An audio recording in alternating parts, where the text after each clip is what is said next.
im Tischtenniszentrum Düsseldorf.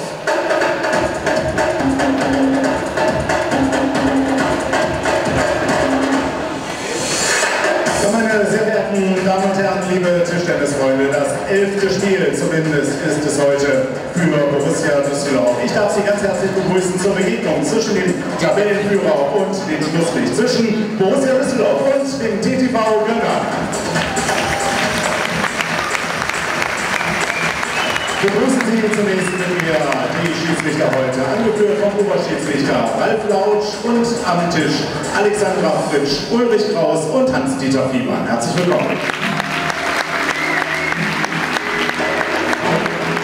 Und jetzt, meine sehr verehrten Damen und Herren, begrüßen Sie mit mir unsere heutigen Gäste aus Hessen. Angeführt wird das Team vom Trainer von Helmut Hampel.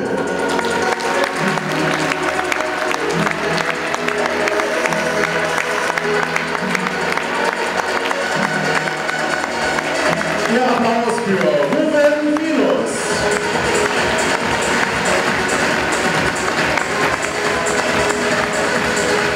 Die Nummer 2 im Team Steffen Mengel.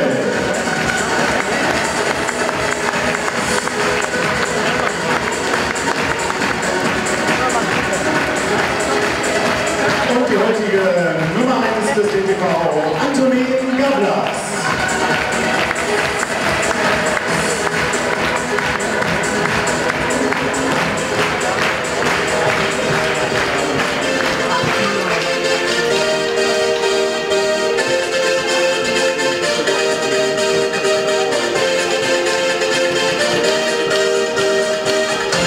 Hier, meine sehr verehrten Damen und Herren, ist Ihr Gastgeber des heutigen Tages. Hier ist der amtierende deutsche Meister und hier ist der Cheftrainer des Teams. Hier ist Dirk Wagner.